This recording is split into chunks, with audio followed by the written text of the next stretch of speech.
Start this class by discussing about the simple harmonic motion. Even though you know what is a simple harmonic motion,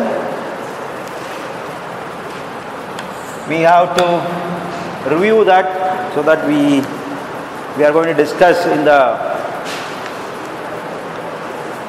the motion of reciprocating mass. So simple harmonic motion SHM.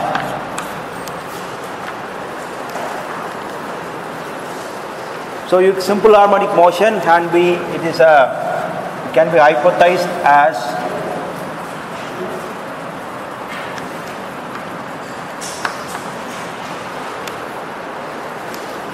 the projection of a point P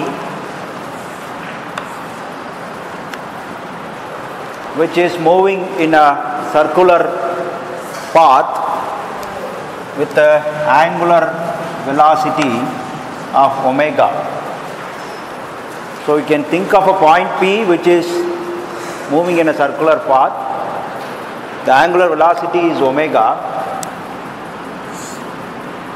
Then its projection, this projection you can think of, say, P dash. So the motion of P dash will be a simple harmonic motion. So it is not the motion of the P, but it is the motion of its projection on the horizontal axis is P dash. So that motion is of our interest, that is called a simple harmonic motion. So if I take this position of P dash at any given instant as x, so x can be written as, if you take this angle as theta, it can be written as r cos theta.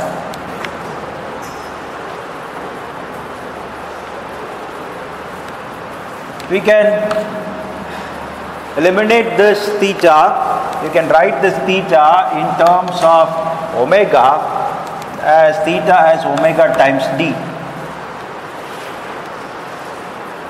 So if you write here, this is cos of omega times t. But I can stop with this. I can write this. This is all right, provided that at the time t equal to 0, the angle is also 0. But that will not be a general case. To generalize this, what we can add is the term phi. So what you have is this is the equation for the position of a point of the projection of the point P, that is P dash. So this is the equation for the displacement or position. Then if you differentiate it once, you will get the velocity. So r is constant, it will remain as it is. Your cos will become sine omega t plus phi into omega. So that can be elegantly written as minus r omega sine omega t plus sine phi. So that is your velocity. Then if you differentiate once again to get the acceleration, then you can see minus r omega sine will become cos omega t plus pi plus into omega again. So this will become minus r omega square cos omega t plus psi. So if you write this x double dot, you look at that x double dot, then you see this r cos omega t plus phi can be just x. So you have r cos omega, this term refers to x, then you have omega square and minus.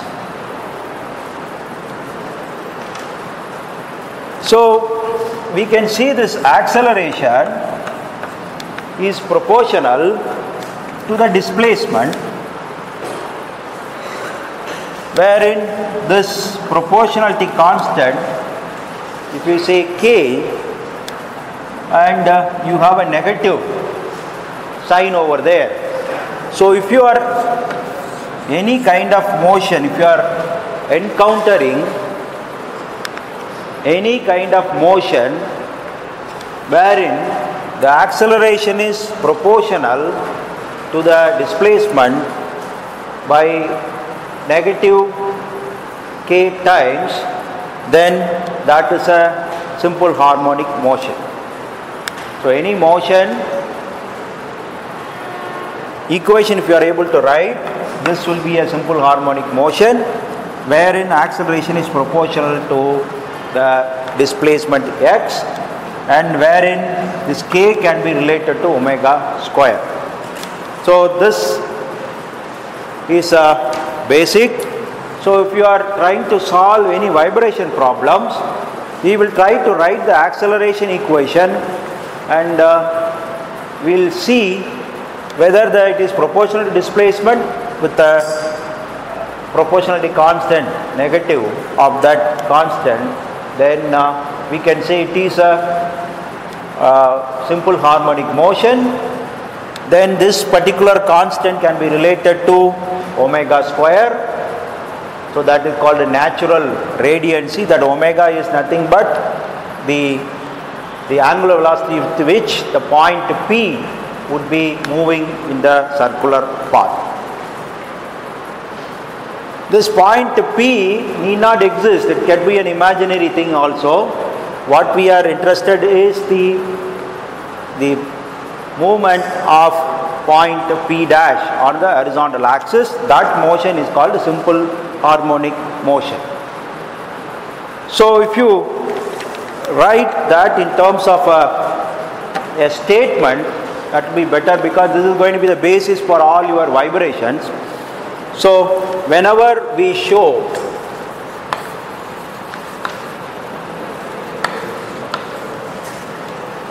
we can show that the acceleration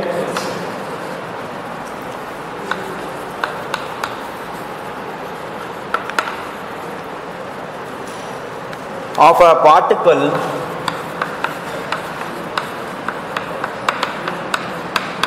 is a negative constant times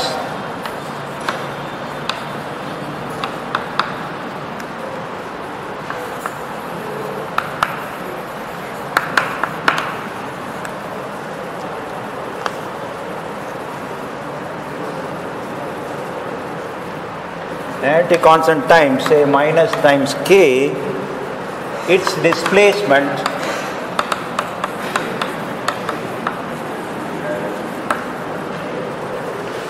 we can state that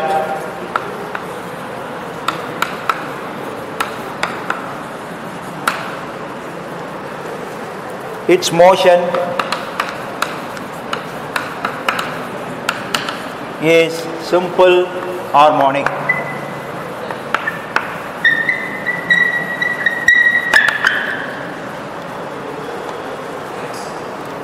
And that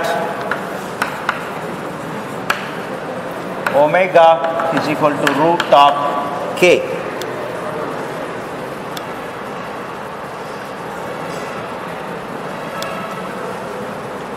We can picture omega as angular velocity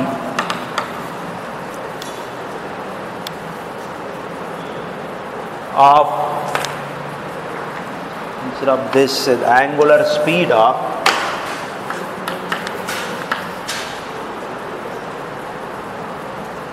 whether the point P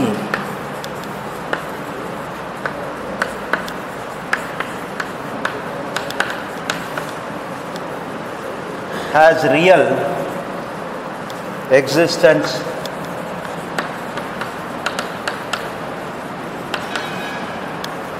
or not.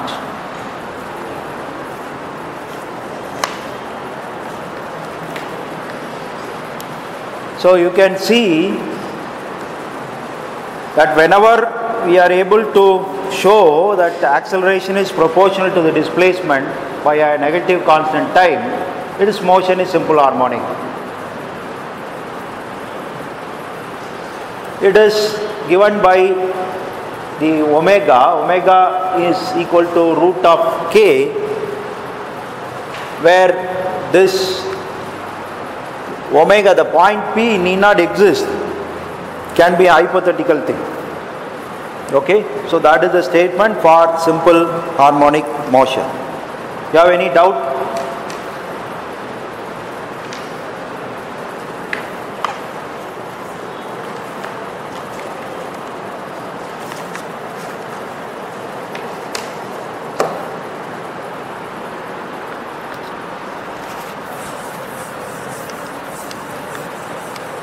Now we turn our attention to the acceleration of reciprocating mass.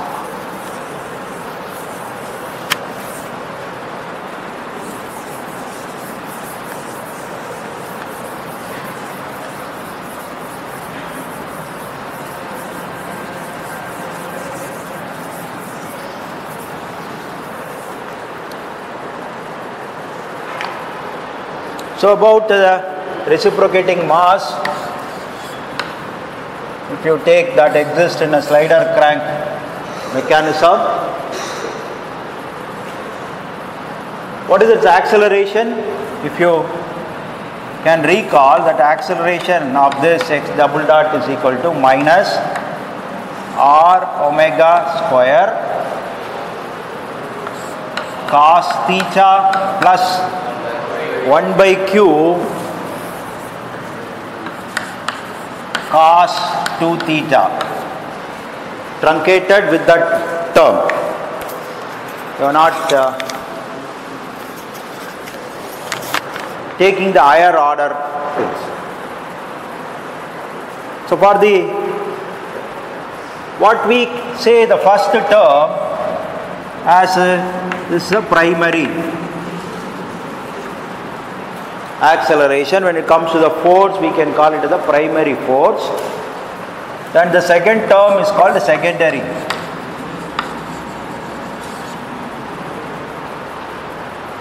So when it comes to balancing, we can state that whether you are you balancing the primary forces, or are you balancing the secondary forces, or both together. So that's the terminology that we use for this. The first order component is called primary acceleration, primary force, then balancing of that is primary balancing. Then you have a secondary force and secondary acceleration. Now you look at this this particular component. First component is r omega square cos theta. So r cos theta is the displacement, then omega square is there, that is the negative constant. So it is the first component, tells you the simple harmonic motion.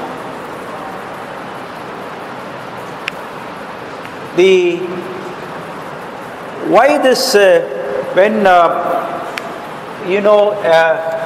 crank is rotating with omega, then you have this angle at that given instant is theta.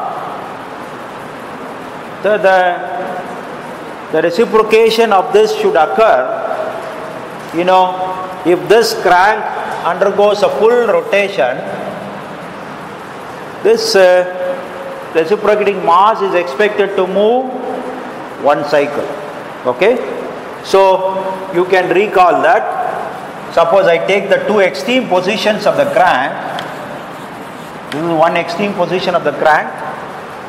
So this is your, let's think the other extreme position of the crank is this.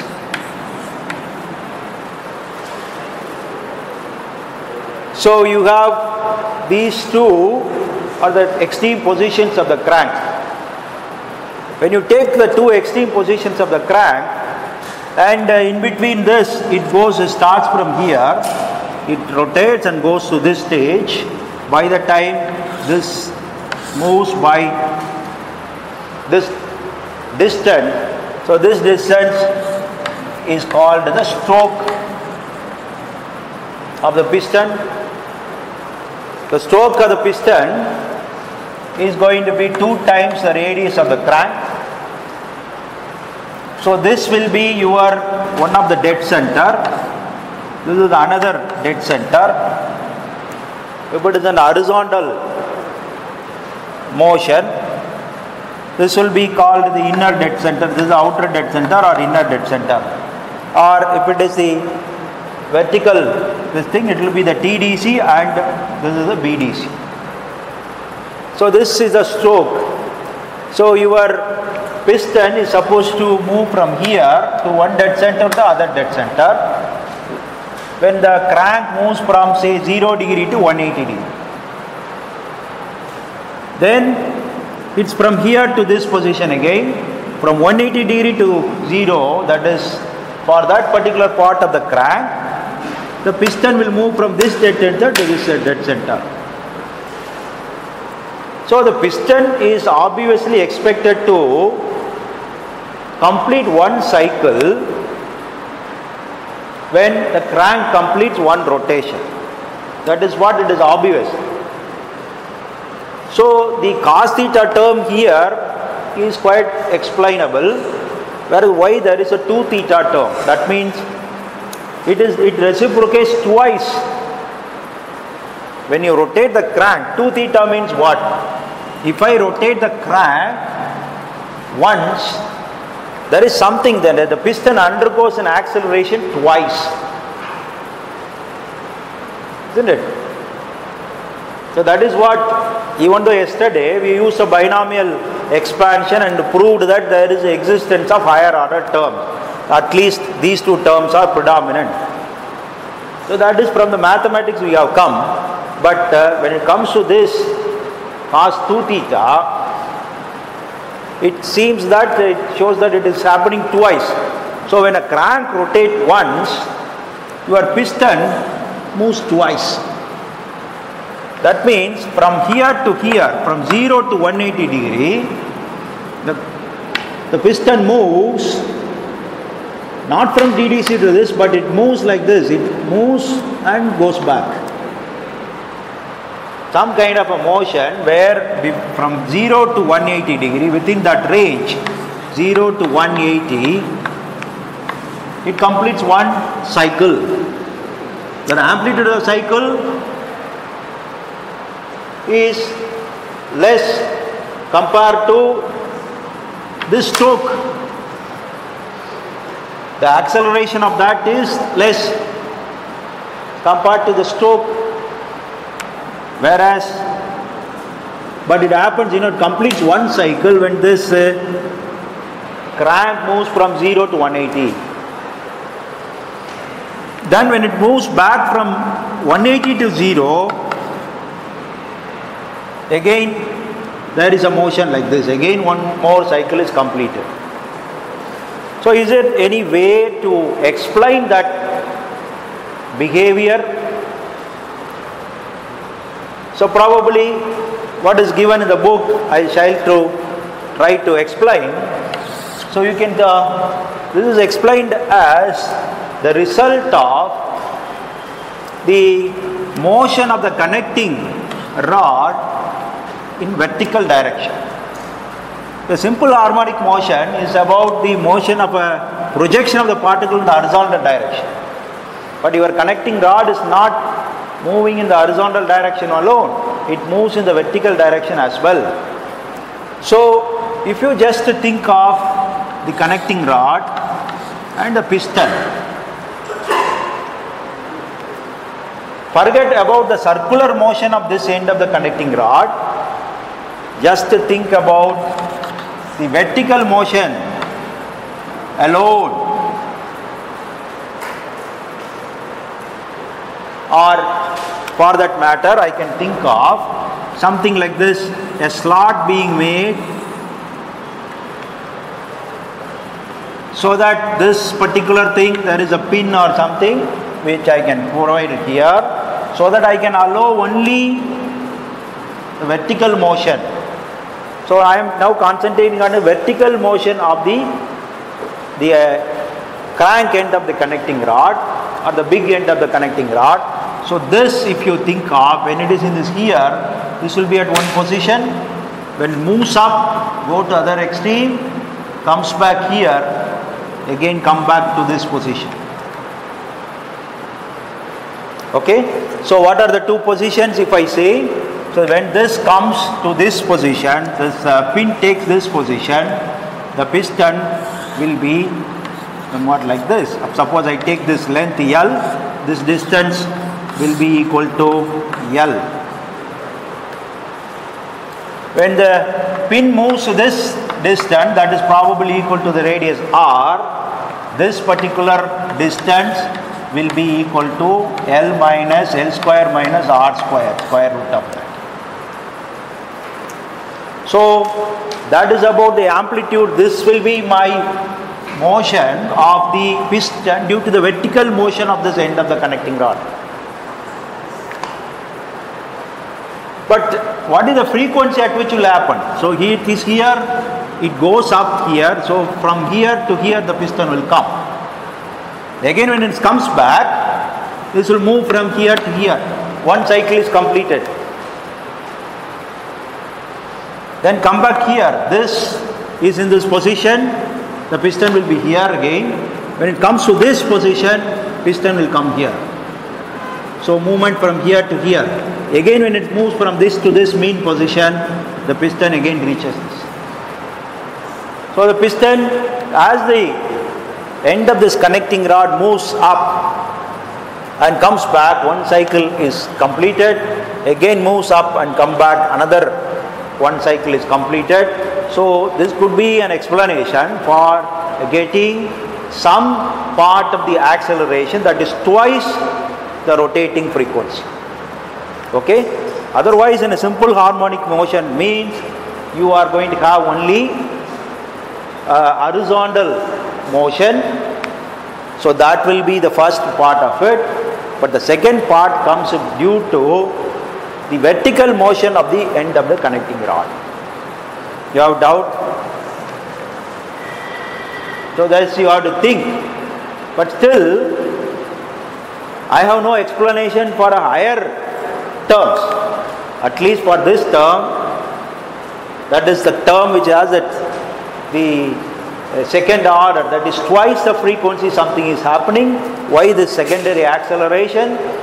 That I can say it is something, a phenomena of the vertical motion of the connecting rod.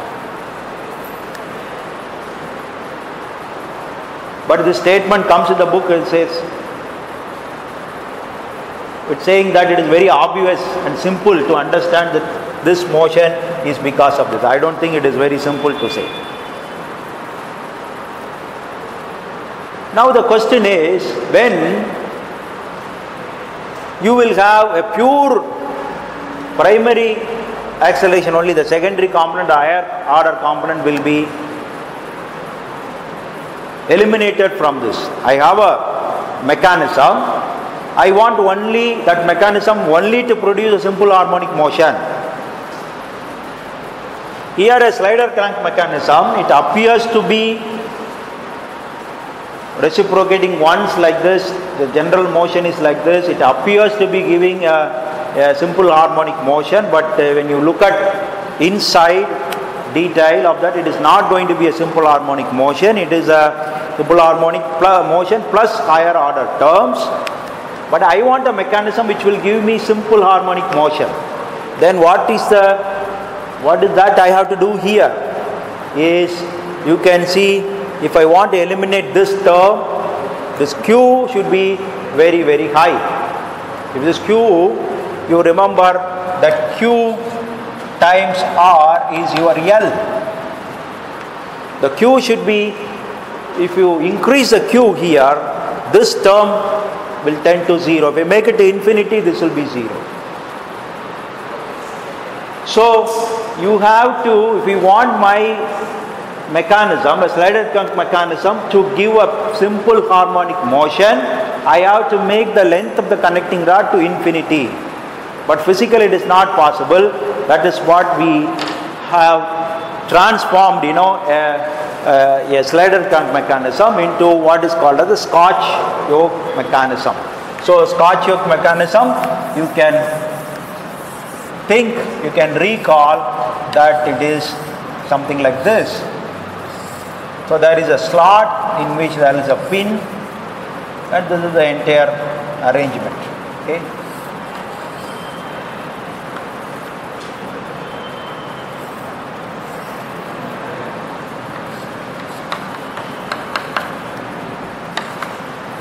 Where we have hypothesized that this particular thing is in 10 to infinity. So the Scotch yoke mechanism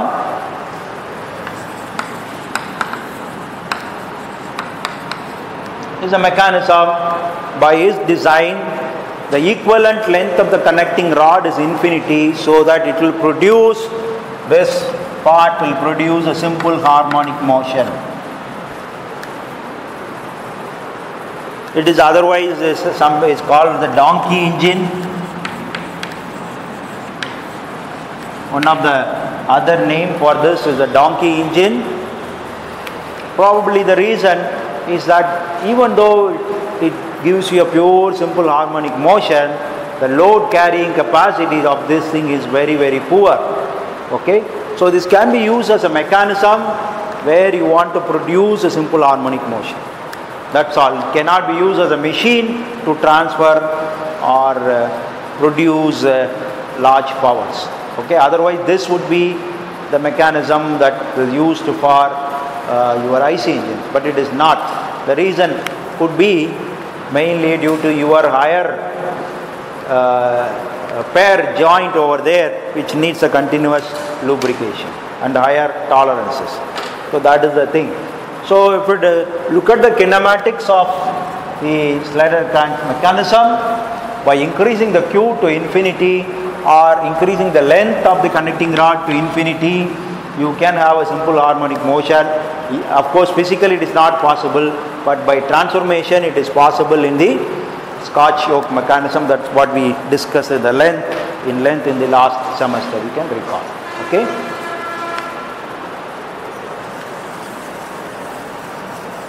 Now, some more understanding is required about the acceleration, the two components of the acceleration, what is the direction of it, then what is the active force and the inertial force, what is the direction of it. So that is necessary. Now you can think of something like this. Slider crank mechanism. The first acceleration component, if you want the force, the active force that is applied on the piston is equal to nothing but mx double dot. Force is mass into acceleration. So if we merely substitute that, it will be minus mr omega square times cos theta plus 1 by q times cos 2 theta. This can be imagined, it will be useful. It can be, the first order term can be imagined as some mass here at the radius r. So therefore here we have no escape. I cannot have a different r for myself because the radius r refers to the crank radius. So you can think of a mass m located here.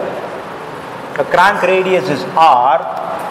So when this rotates with the angular velocity of omega, this will produce a force.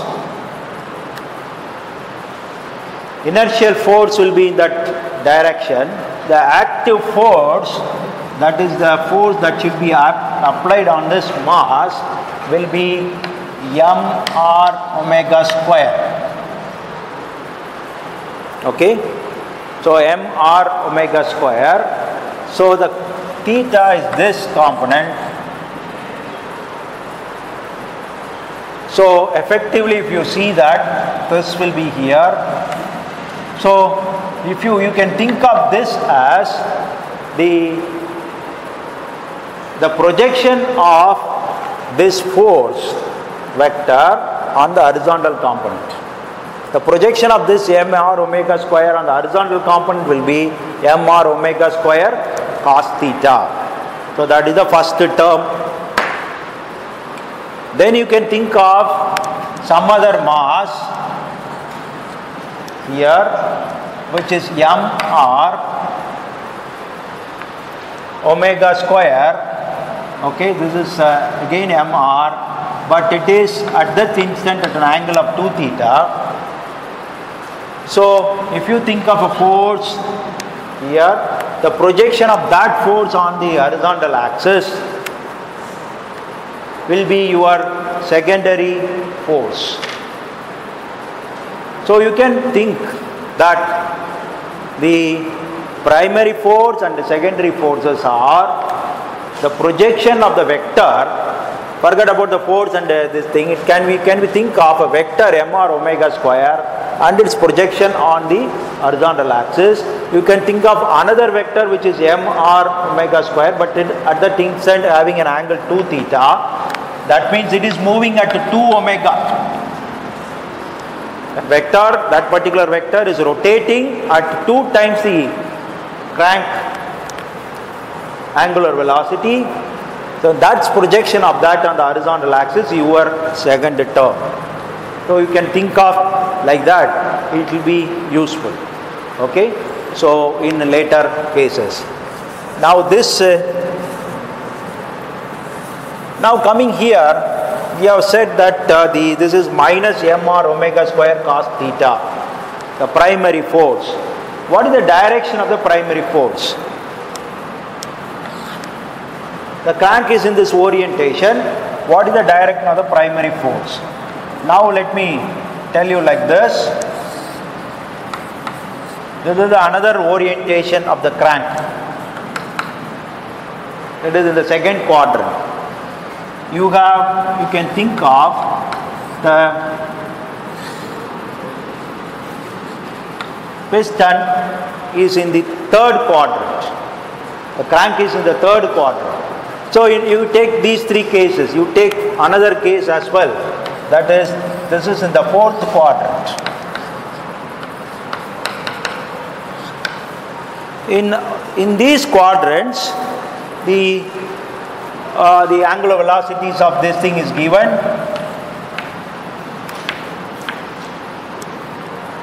Now, what is the direction of the acceleration? In that case, you can see it is a cos theta term. In the first quadrant, cos theta will be positive, but you have a negative sign. So the acceleration of the piston will be like this. This is my x double dot.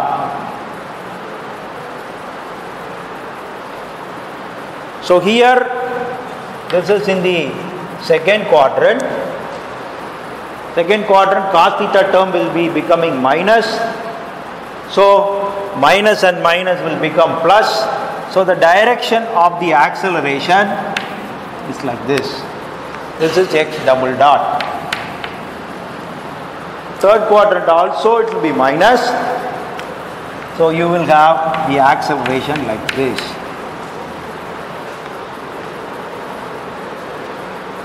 Then in the fourth quadrant, the cos common will be plus, so you will have a negative sign coming, so you will have x double dot. You agree? If you go by the cos theta, the sign of the cos theta, this will be plus here, so you will have a minus sign for this particular term, primary force. This is the primary acceleration. I am not talking about the secondary acceleration, we will come to later. Primary acceleration will be like this. So here in this particular configuration it will be towards this. So here it is towards this. So how to, if you agree on these four positions and the acceleration direction, which is very important, then we can generalize the case how this is happening. So you can see that this is my mean position of the crank. This will be my extreme position. This is an extreme position. When the crank is aligned with this vertical direction, vertical axis, that is the mean position. Mean position means from TDC, BDC, mean position. So the direction of this is my mean position. The acceleration is directed toward the mean position. Now this is my mean position. The direction is towards the mean position. This is my mean position, direction is, or in other words, if I say that if my piston is reciprocating like this is my mean position, this is the dead centers. If my piston is in this place, anywhere here, between the two dead center, it will be towards here. When it is here, it will be towards here. So x dot, the acceleration x double dot will be towards the mean. It will be trying to bring that object towards the mean. That is the characteristics of your simple harmonic motion. The simple harmonic motion, if you think of the acceleration, it will be driven always towards the mean position. It will try to bring the object towards the mean. Greater the distance from the mean position, the acceleration value also will be greater. So that is the characteristics of this thing. Suppose I take this, if I rub this off. Now I will say that piston alone. This is my piston here at one of the dead centers. Then this is the piston at that another dead center. So this is the outer dead center, say inner dead center. The piston is moving between the two dead centers. The acceleration of this, when the piston is here, it will be, the acceleration will be towards the center. When the piston is here in this position, the acceleration will be driving it towards the center, but it will grow in size, the magnitude will increase.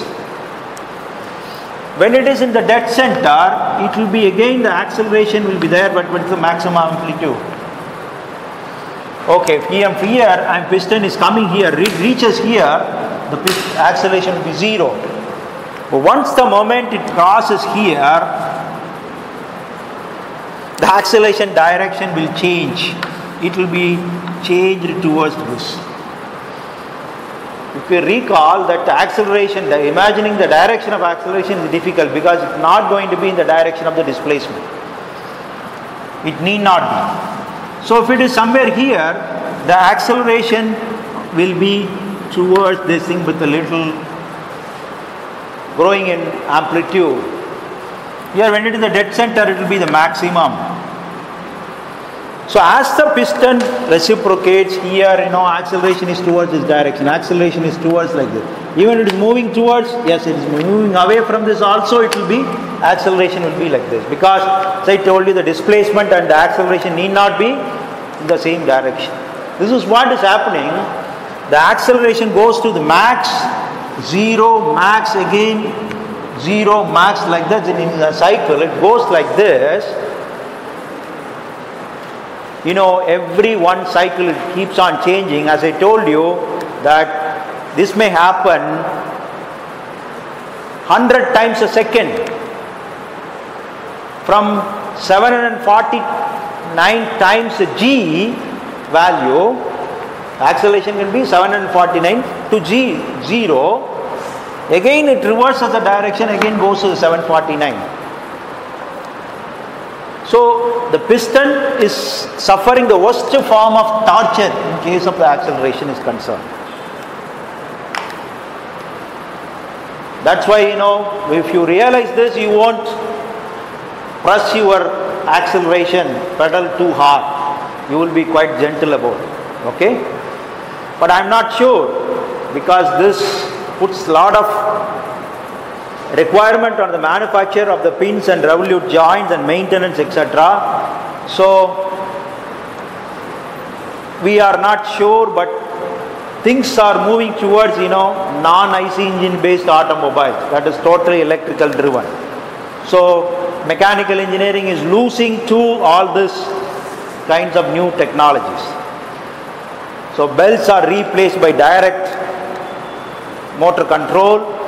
So no longer you can be comfortable with saying that I am a mechanical engineer, I will always prescribe a belt, I will always prescribe a rope drive or this thing, a clutch. No, not necessary at all, because the world is moving towards taking advantage of the electrical devices. That's why there is a route or a window or a door through which you can connect yourself to what is a modern things which are happening called mechatronics. So all your fundamentals of mechanics is required. Mechanical engineering very much is required. Where you will apply this to this is called mechatronics. Okay?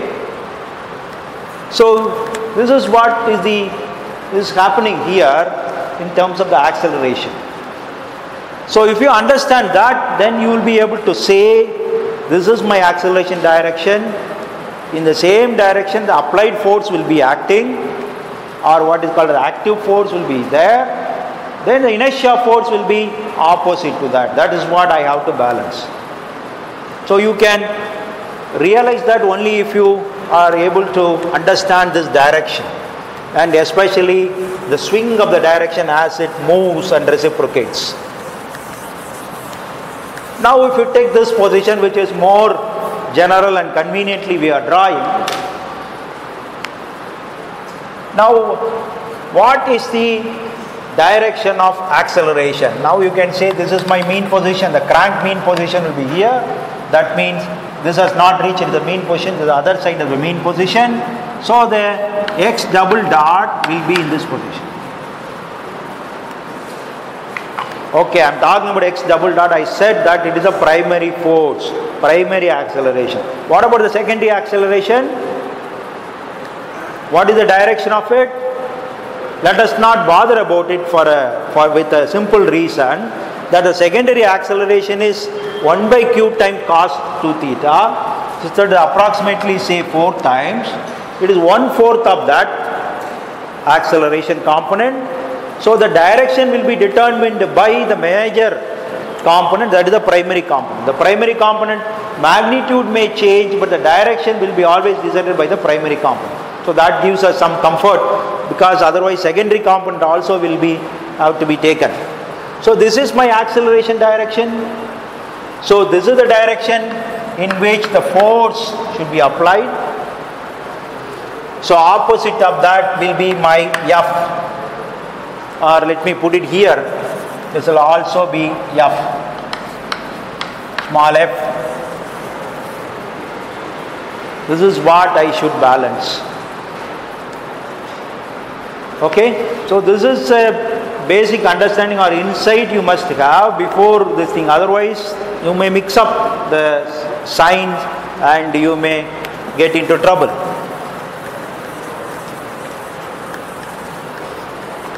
I would like to say that even though I have drawn this as F in this way, for strictly speaking, all this must be in the line of reciprocation.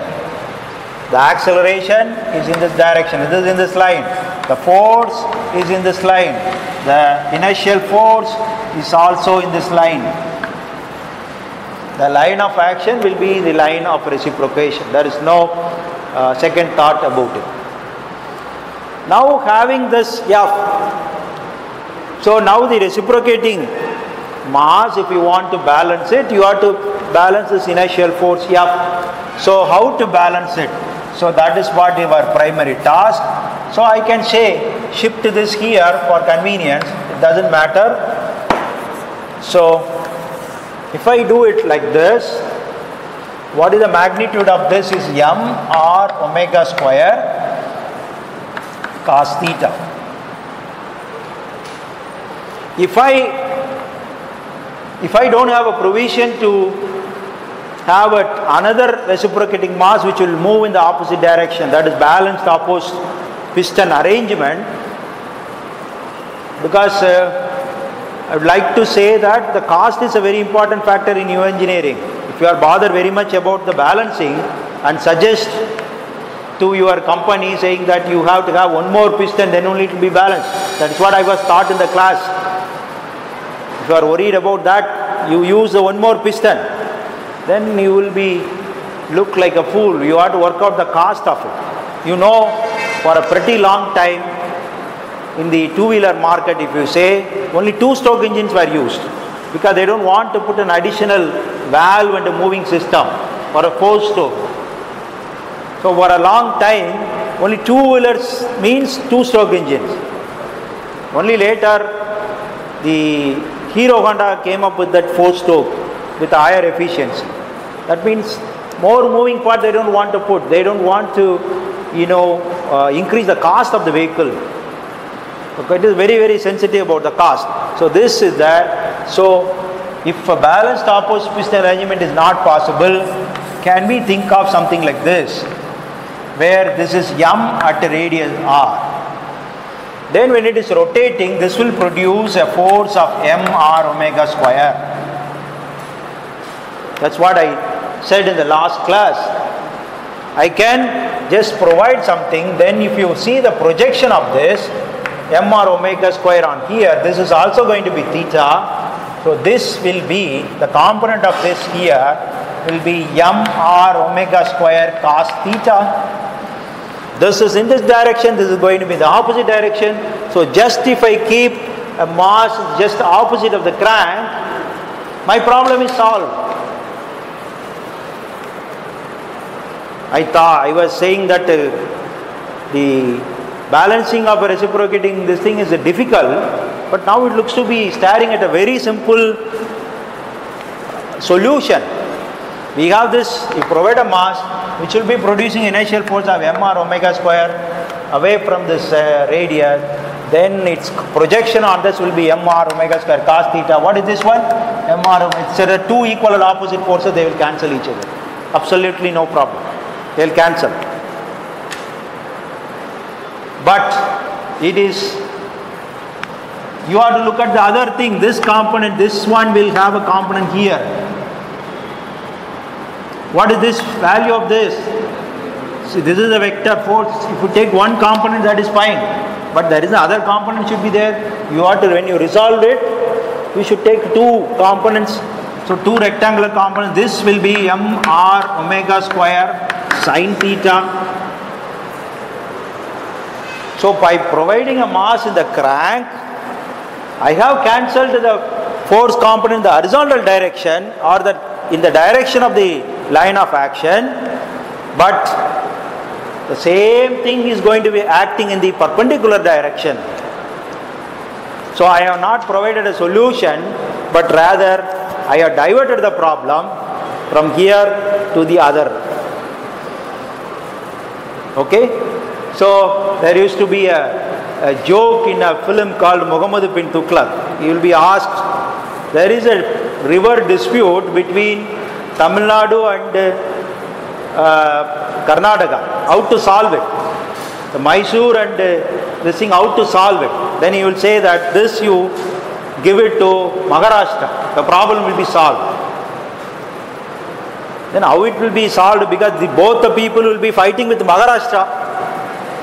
then you wanted to stop the dispute between Mysuru and Tamil Nadu, that will be solved, right? These two people will be now fighting with that. So similarly, we have not solved the problem, we have just diverted the problem. Okay? So we will discuss more on this in the next class.